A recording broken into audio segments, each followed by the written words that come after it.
Welcome in, everyone, to another edition of the GSMC College Football Podcast, brought to you by the GSMC Sports Network. I'm your host, as always, Tommy Brzee. It is Monday, December 9th around here, and we have a college football playoff to talk about. We officially have the matchups, we have everything set, and we'll get to those 12 teams here in a second in the first segment. Then we'll get to all the other games that happened this past weekend. We'll get to Georgia, Texas, as well as Oregon, Penn State, two very different but very good games over there in the SEC and Big Ten. Then we'll get to the quote-unquote win-and-go home games. The ACC didn't end up being that, but Clemson, SMU, will start with Arizona State, Iowa State, as well as Boise State, UNLV. Want to break those down, and then we'll get to the rest of the Group of 5 championships. Definitely want to break those down for you, as well as Army just absolutely rolling to the 12th win there. Then we have some fun bowl games. All the bowl games came out yesterday. Want to make sure you guys get an outlook on what we have in store for the next month or so. Not all about the playoff this time of year. Obviously, some very fun bowl games to be watching. So before we jump into that, I want to make sure you guys know that we get a lot of questions and comments throughout the show, and the best way for you all to get your question on the screen, we can have fun back and forth here,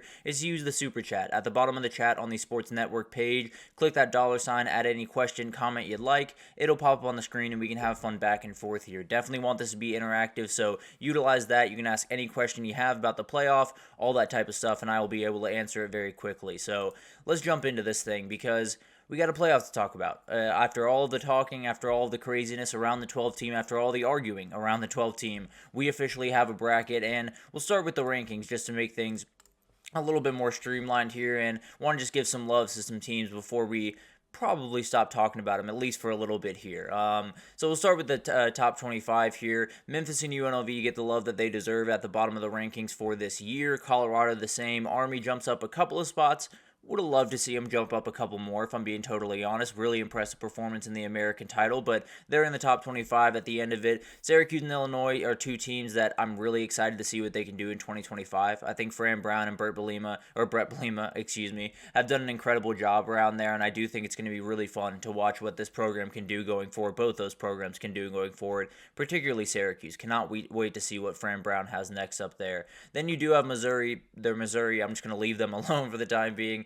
Iowa State falls a touch. BYU jumps over them. I tend to agree with that. I think BYU probably deserved a little bit more love than they got in the CFP conversations. And then you have all the teams that were kind of stacked there. You have Clemson. We'll talk about them here in a second. And then you have the three teams that were very upset last weekend. They're very upset this weekend. Nothing has really changed, but at the end of the day, now we got the top 12 to talk about. So Arizona State jumps into the top 12. They obviously jump into the field, and we'll break that down here in a second, get into more detail there. Then you do have Alabama. They were the first team out. They're the number 11 team in the country. We'll talk about some of the problems with the format tomorrow. That's one of my big-time problems with this. But SMU, they're at 10. They're in the field. Boise State jumps up to 9. They're firmly in. Indiana, Tennessee, Ohio State, they were hanging out this past weekend. They are firmly in that field, as well as Notre Dame. And then Penn State, you fall just as Notre Dame, Penn State, and Texas all slot down one spot. Georgia jumps up to 2. Oregon stays at number 1. That's pretty much the way that I would have it. I think there's a lot of different ers and ahs here, and more than anything, I have a problem with the format. We will get to that tomorrow, I can promise you that. But let's get to this bracket, because it's a really fun one.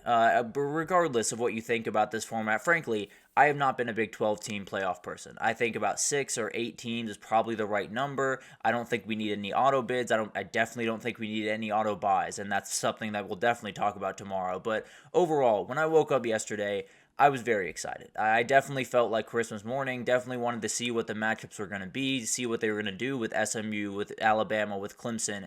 Definitely a lot of different things going into yesterday, so I got excited. I won't lie to you. It was definitely really fun to see all this kind of play out, and we got some great matchups. In the first round, I think we have some fantastic matchups where we'll start with Ohio State, Tennessee, two of the most classic programs in college football history, two programs that are really, really fun to watch, no doubt about that. You have Ohio State coming off the loss to Michigan. We'll see if they can mentally bounce back from that. We'll probably get into these games in a little bit more detail tomorrow, talk about some of the different matchups and things. Obviously, I'll give my full prediction tomorrow. Won't give my I'll talk about it a little bit more tomorrow. We'll get into that a little bit later. But obviously that Ohio State-Tennessee game was one that we felt like we knew was coming, and that one will be played on December 21st at 8 p.m., so something to watch out for there. Will be an incredibly fun game, and seems to be kind of the marquee one of the bunch. That being said, we have three more great ones. We have the battle for the orange. We have Texas against Clemson. Obviously, Tennessee gets a little bit left out of the fun there, but at the end of the day, going to be a really fun one in Austin, and there's a lot of subplots spots in this one. You have multiple teammates on either sides of the field. Cade Klubnik played against Quinn Ewers in a state championship back in the day. So there's a lot of juice in this one. Cannot wait to see what Cade Klubnik can do going back to his home state, back to his home city in Austin. So that'll be really fun. And then you have Penn State SMU. This is a really interesting game in so many different ways. It's kind of the out of left field matchup that a lot of us imagined. When we got into the 12-team playoff, we all wanted to see the weird ones. And I think Texas Clemson follows that. I don't think they've ever faced each other, actually. And then Penn State SMU would absolutely fall into that. And then you got the battle for Indiana. This is one that I really wanted to happen one way or the other. I kind of wanted the results to let this happen because I cannot wait for this one. It's going to mean a lot to the people in that state. It's going to mean a lot to the kids at Indiana that didn't get recruited by Notre Dame because that's obviously going to be a dynamic here. So a lot of really, really fun matchups here. You can't get enough of all the juice here. And in terms of the scheduling, just so everyone's on the same page for the first round of scheduling, Notre Dame, Indiana will be that Friday night game on December 20th. They'll play at 8 p.m. And then you do have the noon game. It'll be Penn State. I'm very sorry, Nittany Lion fans. They did give you another noon game. They just decided to twist the knife a little bit on you there. But Penn State SMU will be that noon game on that Saturday. They'll follow up. It'll be Texas Clemson at 4 p.m. in Austin, Texas. And then you'll get to Columbus, Ohio. You'll get to Ohio State, Tennessee. Probably the best game of the bunch. It's going to get the marquee slot. So cannot wait for this one. I mean, when you talk about this playoff, obviously it's not my favorite format. I will go into that in great degree tomorrow. So I don't need to waste your time with that right now. But it's going to be really fun to watch this unfold. There's no doubt about that. There are some teams that get some very nice paths, including Penn State and Texas seem to have the nicest path, although I don't know if those Texas defenders want to be tackling Cam Scadaboo right about now. But a lot of different things to really enjoy about this one. I think when you look at this 12 team, you got 6 teams that are making their CFP debut between Tennessee, let's see if I can get this, Tennessee, Arizona State, Boise State, Indiana, Penn State, and SMU. All of those teams making their debut in the CFP. 5 teams looking for their first national title, including the number 1 team in the country. Oregon's still looking for that first national title, and it will be very, very cool to see if they can pull that off throughout this next little month, and it's going to be awesome. It's going to be really cool to watch this unfold. Obviously, I got some issues with the formatting. Boise State, I don't think should have a bye here. I don't think they're one of the 12 best teams here. All that being said, they had a really great season. They played Oregon very close. They took care of business the rest of the way. They played a great game on Friday, so I'm not here to, bash them right about now. I would have had them ranked differently throughout the year, but the way they had them ranked last week makes total sense that they're at 3. Arizona State slots up to 4, which I was a little bit worried that Clemson might jump them and slot into that 4 position, but seems like I think they probably made the right decision there. I don't think Clemson probably deserved a bye in this one. I think they probably deserved maybe the 11, maybe the 12. I thought there was a possibility that they would slot them above SMU and have them going to Penn State, but as of right now, I think this makes total sense. It's roughly the way that I would have it. I definitely will break down my rankings of these teams, just the way that I see them, face value, not necessarily seeding. I'll break down some of the issues I have with it. I'll break down my entire picks for the CFP tomorrow. So a lot of different things coming of this, but as we get into this, I think we'll see those first round matchups, and those will probably be, at least for me, probably the highlight of this thing, just because you have the home atmospheres, you have on-campus atmospheres, and you have a lot of juice, and you have a lot of weird matchups all around this thing, particularly Texas Clemson and Penn State SMU, but then you have a couple other things that just cannot wait to see down the road. You could get an Ohio State-Oregon rematch in the second round, which would be absolutely incredible. I think that Texas front against Cam Scadaboo would be about as fun of a matchup as we've seen all year, and then maybe Clemson can pull the upset. I've seen a lot of people start to lean in that direction, saying this Clemson D-line can really get after you. If that Texas O-line struggles the way they did this past weekend, it could get really interesting over there. So definitely one to watch there over in Austin.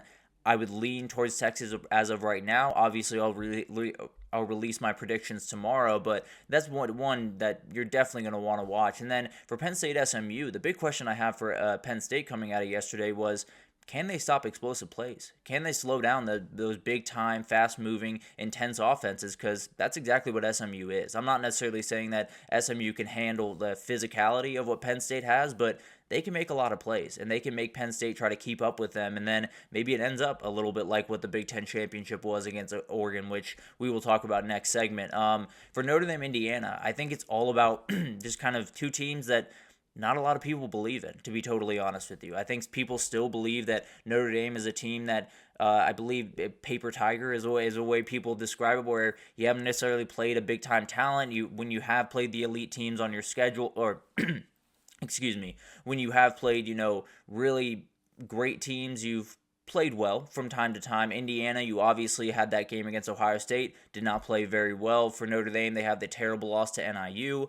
A lot of different things around that matchup where there's not going to be a lot of people that are picking these two to win the national title. And we'll see if one of these teams can send a big-time message in that game and then move on to a game against Georgia that would be very interesting. You have Notre Dame possibly facing off against Georgia. That would be a little bit of a rematch of a really good home-and-home they had back in the day. And then Indiana UGA would just be a really interesting one. One that I don't think any of us expected to see going into the season, but that's the 12-team playoff. I think Penn State is just hoping that they get through that first matchup, and then they'll probably be more than 14-point favorites against Boise State. Just got to slow down number 2, which is easier said than done. But it's going to be really fun to watch all of this unfold. I think for me, obviously, the format is still something I absolutely hate. We'll probably have to swallow that pill for one more year until we are able to fully figure this thing out. But at the end of the day, we're in bowl season. We're in a CFP season for the very first time. We're in a season that's a little bit different. You're going to have home playoff games. You're going to have a lot of really fun matchups throughout this thing. You're going to have weird matchups, and you're probably going to have an upset or two. And we'll try to figure it out, and I'll try to give it into my predictions tomorrow to see if I can get this thing fully right. But a lot of different things going into this, and I can't wait for it. I think it's going to be really, really fun. Obviously, not my favorite way to do this thing, but at the end of the day, I'm going to be on my couch watching this the same as you guys. So really enjoyed, obviously, seeing all this unfold, and I'm sure craziness will continue to follow us into the CFP. So we'll see what happens there. We'll obviously break down my picks and previews and all of that stuff tomorrow in more depth and really throughout the next 2 weeks. But let's take our first break here, and when we come back, we'll talk about the top 5 battles that we saw this past weekend. SEC and Big Ten were decided, and a lot of really fun stuff to talk about. 2 very different games to talk about right after this, so stick with us.